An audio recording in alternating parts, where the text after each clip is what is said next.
so much. And welcome to God's country.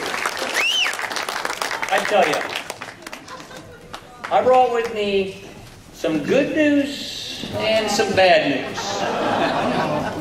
In all these good news, bad news stories, it's better, I think, to go through the bad news first. All right?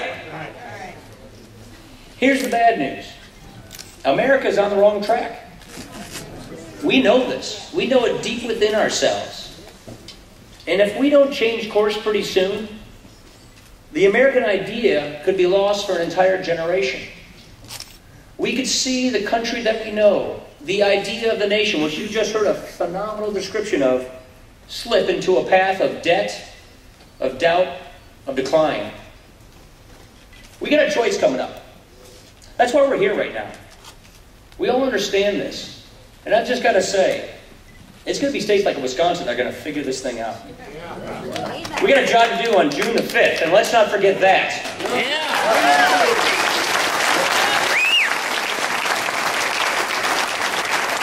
And we also have a job to do in November.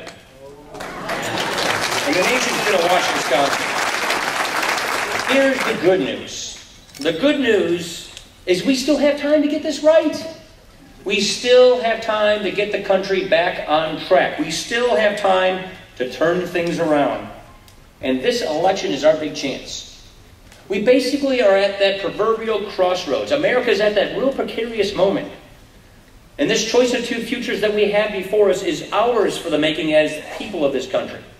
It's not going to be some backroom deal cut in Washington or Madison. We're going to make this choice. Do we want to go on this path of debt and decline, or do we want to renew the American idea? Now, the gentleman who just spoke before did a great job of describing what the American idea is. I'll bring it down even tighter than that. Our rights, they're ours naturally. They come from nature and nature's God, to borrow the phrase in the Declaration of Independence. They don't come from government.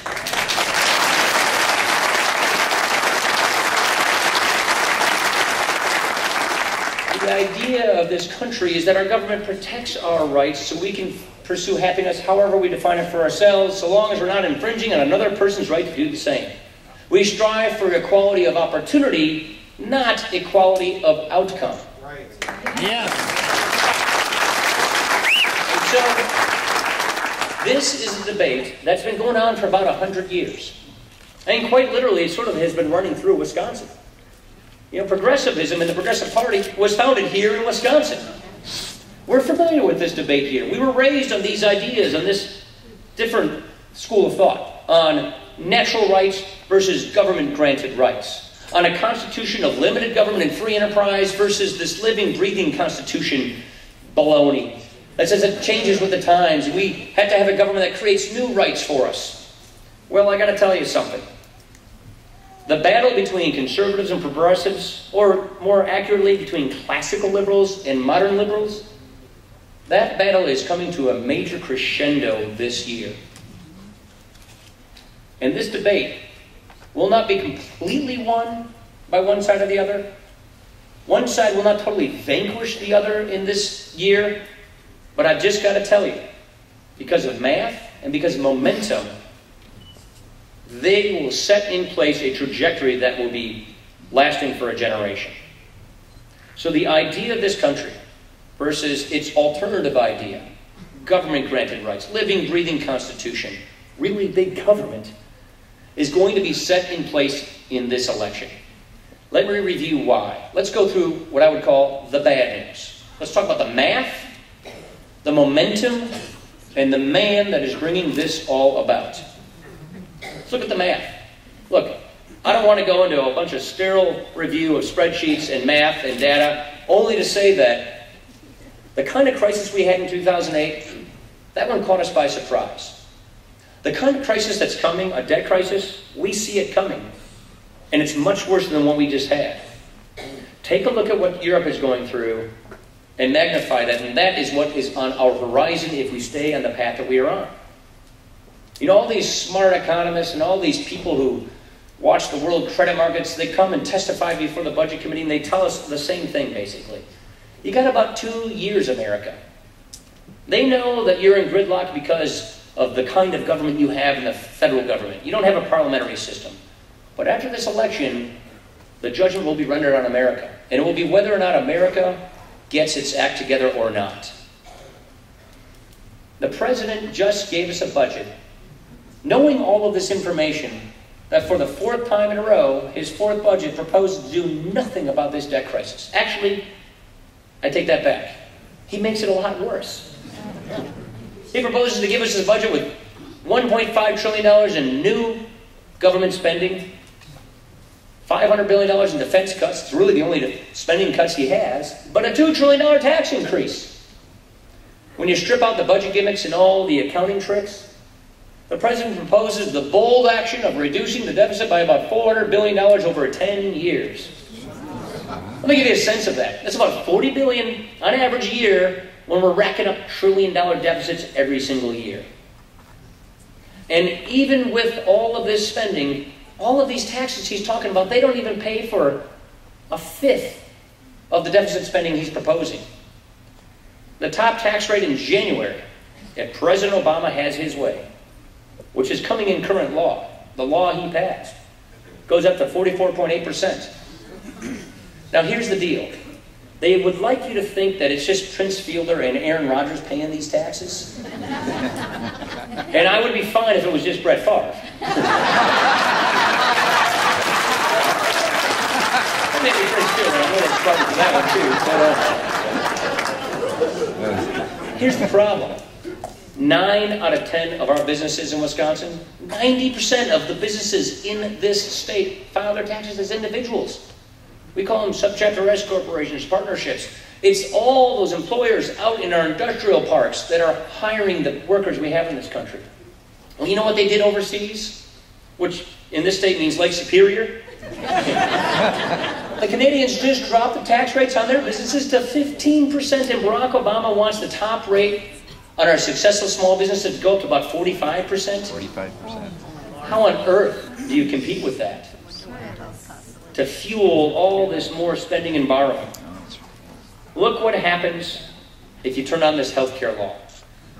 The president's health care law, which takes 4 years to implement. We've just seen a couple of years of its implementation, and you've gotten just a small glimpse of what this law does. It is intentionally designed to require and to push and incentivize your employer to dump you from their health care plan into the government plan. And when that happens, we call it competitive dumping, costs will explode. It's a law that this year starts appointing the president's 15 political appointees, his 15 unaccountable, unelected career bureaucrats on this Medicare board that begins putting price controls on Medicare, which lead to denied access for seniors. It's a rationing board. All these things are being put in place. Now, I got to tell you, it's pretty easy to quantify the math of a tipping point that's coming of debt. A debt crisis will get us. A debt crisis takes down our economy. A debt crisis guarantees that our kids and our grandkids have an inferior standard of living. I asked the Congressional Budget Office, what's the economy look like going into the future? And they have this really sophisticated computer model. They run it for us every year. It's the one that everybody writes about. The computer crashes in the year 2031 because it can't conceive of a way in which the economy can continue past that point because of the debt path that we are on. So when our kids, are coming out of school, beginning to raise their kids, our government can't see how the economy can continue. So we can quantify the tipping point of debt. What is a little harder to measure is another tipping point, a more insidious tipping point, a moral tipping point. A cultural tipping point, where we become a society of takers versus makers. Now that's harder to qualify, but it's becoming easier. As you know, I'm kind of a numbers guy, so I like to read data. 49% of our fellow Americans don't pay income taxes. According to the Tax Foundation, 20% of Americans get 70% of their livelihood paid for by the federal government. They're totally dependent. Another 20% get 40% of their livelihood paid for by Washington. They're reliant. 70% of Americans get more benefit from the federal government in dollar value than they pay back in taxes. So you could already argue that we're over that point, but I don't think we are. But the momentum is clear. If you put this condition in place, you re-elect this president, you turn on this healthcare law with all of its tax increases that are going to kill the job creators, stop job creation, have an economic stagnation, and have a debt crisis, you think the American idea could survive all of that? Our society could take a very ugly turn. And so what we're witnessing is really what I would call a transformation of the opportunity society with the safety net, that American idea of prosperity and upward mobility, where we're turning that safety net into a hammock that is lulling able-bodied people into lives of complacency and dependency. It drains them of their will and their incentive to make the most of their lives. That's not what we do in this country. That's the cradle-to-grave welfare states that are riddled with the debt crises that we're seeing in Europe. And so I would simply say, this is a turning point for our country. And the trajectory we're going to pick in this year, because of the math and because of the momentum, is one that's going to last a generation. And if we take a look at what a man with the right kind of or proper rhetoric could do, he could finish it off. And that's why I see this is really a choice of the American dreamer now. You see, President Obama cannot run on his record. Drive by the next gas station you do, and you'll see something that starts with a 4. Look at the unemployment rate. The unemployment rate that measures people who stopped looking for work and who are looking who can't find it, it's like 15%. He can't run on his record. And he's not going to change his tune. You know, after the last election, when the Republicans took the majority in the House, you know, a lot of sort of wise Democrats, guys from the old Clinton administration, were telling us, he's going to triangulate, he's going to moderate, he'll do it just like Bill Clinton, he'll work with you guys, he'll moderate, and then he'll get reelected in 2012. You know what, we hoped that that would be the case. We wished that he would come to the middle and work with us. We got anything but that. He doubled down on his philosophy. This is not a Bill Clinton Democrat. And so if he can't run on his record, and if he's not going to change his tune and philosophy but double down on it, what does he have left? He is going to have to divide to distract. He is going to have to prey on our fears, our legitimate anxiety in this country, by tapping into those emotions of fear and anxiety. Whatever you call that, that is not hope and that is not change. It's kind of like he's saying to people, look, you're stuck in your current station in life. You're a victim of circumstances outside of your control, and the government is here to help you cope with it. It's as if we're fixing some class in society. I got to tell you something. We left these other countries to form this country that had those kinds of societies. The last thing we want to do is live here.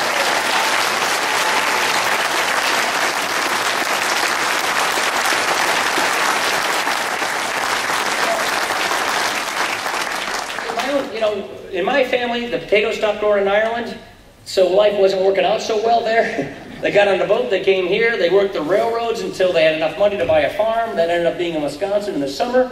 They looked around, they thought it looked like Ireland, they bought it, and then winter came and they said, oh crap. We're going to make this thing go. We've been here ever since. Look. When I was working the quarter grill at McDonald's on the interstate in Janesville as a kid, when I was detasseling corn, when I waited tables to pay back my student loans, I didn't think of myself as stuck in some class. I thought of myself on the way to opportunity.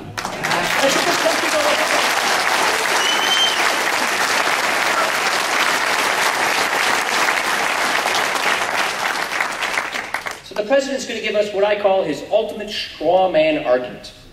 He's going to say, these Republicans, they believe in this sort of Hobbesian state of nature, this social Darwinism, this dog-eat-dog society, that if you go with these Republicans, they're going to feed you to the wolves.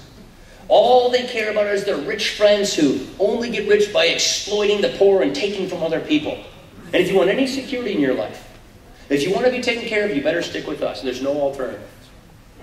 That's just a bunch of baloney. I used to work at Oscar Mayer too, and that's a phrase we use there all the time. He's basically going to present himself as the great equalizer. If you want to get a glimpse of what that kind of world looks like, he's already shown us a bunch of it. Look at the cronyism that you get with all of this big government. Look at the government picking winners and losers. Look at his financial overhaul law, Dodd-Frank. It's just going to end up with a bunch of big banks writing the rules for themselves and pushing the little guy out of the way. Look at healthcare. I serve on the Ways and Means Committee who oversee healthcare. We say it's going to be BUCA. Blue Cross, United, Cigna, Aetna, and Anthem left. That's about the only insurers you're going to have left. And they're going to be like your public utility company. They're going to be like We Energies and Alliant, only providing you your health care. Government-regulated and run insurance companies. You're not going to have any choices. The cronyism that comes with big government is not the American idea. And if you want to get a sense of the philosophy behind this, look no further than this issue surrounding conscience, which, by the way, has nothing to do with birth control. This is a sense of the philosophy that government now is in the business of defining and granting us our rights. And if those new government-granted rights ever collide, ever displace, with our constitutional rights, like our First Amendment right to freedom of religion, freedom of conscience, then they will just have to be pushed aside in the name of progress. It's a vision that treats our constitutional natural rights as revocable privileges from our government instead of being the inalienable rights from our Creator that they are.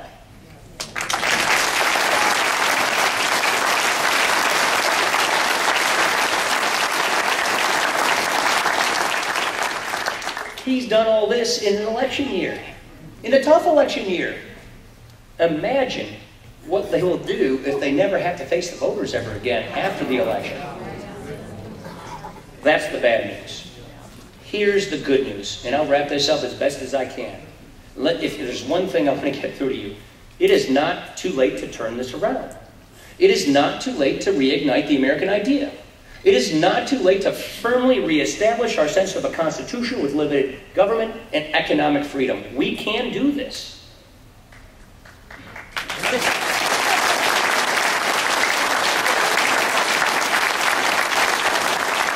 The other number that warms my heart are the surveys that say we're still a 70-30 country. And not in the way I just said earlier. 70% of Americans believe in the American dream. Only 30% claim they want the so-called welfare state. So how do you jive that? How do you reconcile the fact that 70% of Americans want the American dream, where we see that 70% of Americans are more takers than makers technically in society today? It means we've got a bad economy. People are down on their luck, but they haven't given up. You know, I live in Janesville. I live in a block that I grew up on. I got 67 Irish Catholic cousins in Janesville named Ryan. It's one of the reasons why I can win in that town. But in my neighborhood, I got two buddies that I grew up with. Two guys that went to Janesville Craig with me, who went and worked. We had a big GM plant there in Janesville until 2009. Yeah. And these guys, like their parents, you know, they thought, John and Jim, they thought that they'd have this great job for the rest of their lives and they have a really good life. And boom, in their 40s, rug got pulled out from under them. But they haven't given up. They went back to school. They went back to Black Hawk Tech. One of them's going to Whitewater to get new skills, new trades, and to get on to new businesses. One is an HVAC contractor. He's the happiest I've ever seen him. Another one's going to school to be a biology teacher. They're happy. They're taking it seriously. So there's a lot of people who are down on the luck right now, but they're getting themselves back.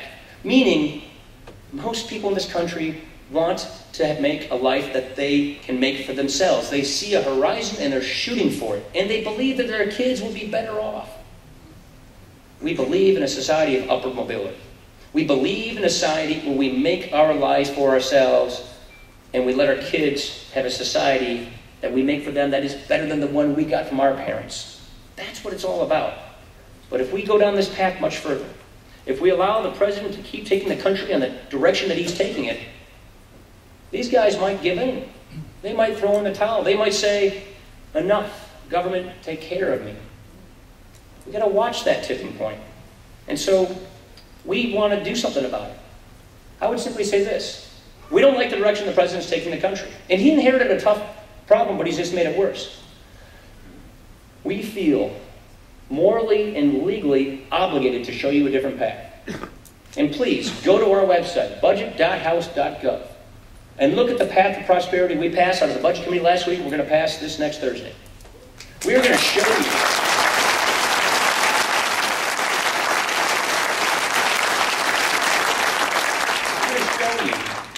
how we get out of a welfare state and back to an opportunity society. How we reform the welfare programs so they're not hammocks, but they're safety nets. We're going to show you how to cut $5.3 trillion in spending out of this government so we get our budget on a path to balance and our debt paid off.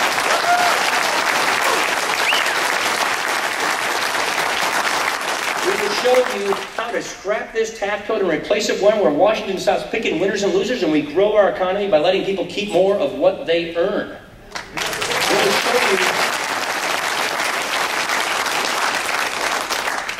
We will show you a path to limited government and economic freedom that is true with our founding principles.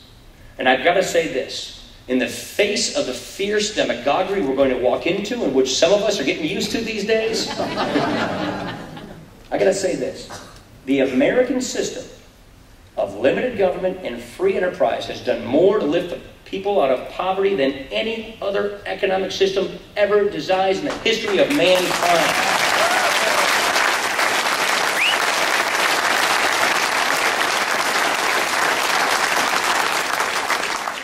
So what do we do and how do we do this? We owe you a choice. Let the country decide in November what kind of country they want and what kind of people we want to be. And it's our job to give you that choice, to show you specifically how we apply these founding principles to the problems of the day, to create the solutions to get us there. We want an affirming election. We don't want to win an election by default. We want an affirming election. So that if and when we win this election, the American people consciously decide, I want the American founding ideal, I want natural rights, I don't want this gobbledygook social welfare state stuff. Then if we win that kind of an election, we have the moral authority and the obligation to make it so. Look.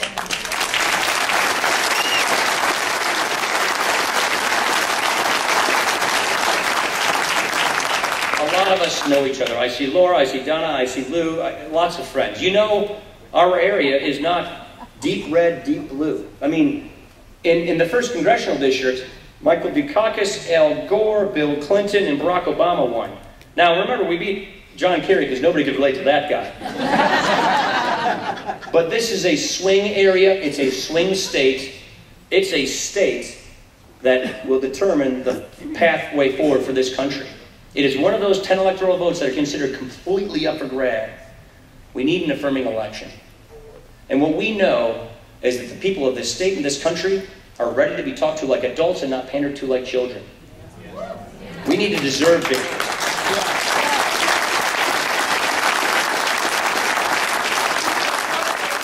And let me simply say this. My favorite political figure in politics in Britain. That's kind of a narrow list there.